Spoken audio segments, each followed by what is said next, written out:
अमेडियानी जो अर्ज केला होता तो जमीन विकत घेण्यासाठी नव्हताच.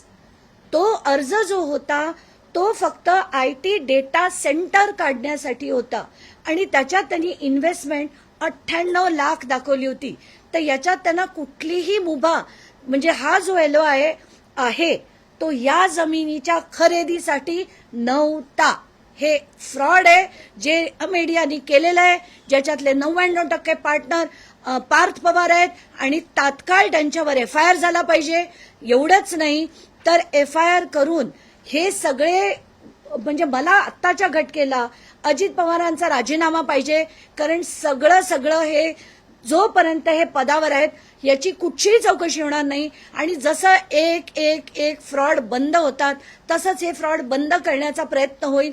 मला तो मान्य नाही. मी लढत राहणार आहे जोपर्यंत अजित पवार राजीनामा देत नाही, याची नीट चौकशी होत नाही आणि सोक्षमोक्ष होत नाही तोपर्यंत मी लढणार आहे. माझा सगळ्यात प्रश्न जो महत्वाचा होता, जो मागच्या माझ्या पत्रकार परिषदेत थोडासा इग्नोर झाला, कलेक्टरांना 16 जूनला केंद्रीय प्रशासनाकडनं कळवलं जातं की अर्जंट इंटरव्हेन्शन करा, सरकारने आम्हाला दिलेली जमिनीवर कोणी ताबा घ्यायला येतंय हे त्यांना कळवलं गेलं होतं.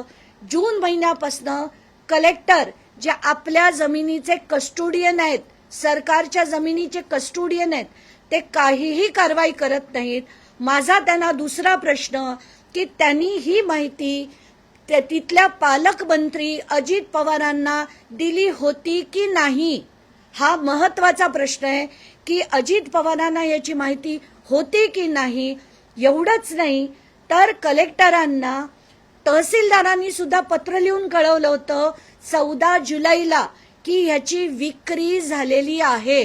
आता विक्री झालेली आहे 40 एकर सरकारी जमिनीची, ज्याचं व्हॅल्युएशन 1800 कोटी आहे आणि कलेक्टरांनी जूनपासनं नोव्हेंबरपर्यंत पालकमंत्री अजित पवार यांना सांगितलं नाही.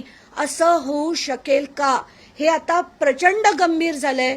फडणवीसांना माझी विनंती आहे, 24 तासाच्या आत तुम्ही त्यांचा राजीनामा उपमुख्यमंत्री आणि पालकमंत्री म्हणून घ्या. आणि दुसरी मागणी आहे की तात्काळ तुम्ही केलेली SIT बरखास्त करून, कारण त्यात 6 पैकी 5 लोक पुण्याचे अधिकारी आहेत. हे बिलकुल चालणार नाही. याच्यात सिरियस SIT करणं गरजेचं आहे. पहिले म्हणजे ही SIT खरगे असले ठीक आहेत, त्यांच्याबरोबर एक रिटायर्ड जज, एक IPS अधिकारी आणि एक रेव्हेन्यू मधले तज्ज्ञ अशांची ती SIT झाली पाहिजे.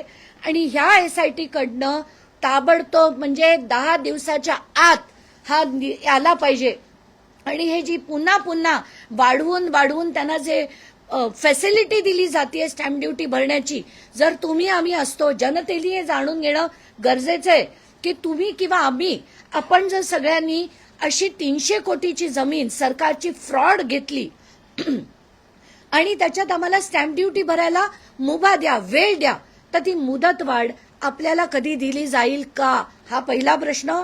आणि आता ना पक्ष कार्यकर्ते हे सगळं तुम्ही बाजूला ठेवून आता महाराष्ट्राला पुन्हा वळणावर आणणं गरजेचं आहे. आणि त्यासाठी सगळ्या पक्षांच्या सगळ्या लोकांना विनंती आहे की तुम्ही आता पहिलं महाराष्ट्राची जी संस्कृती होती त्याला पुन्हा नीट करा.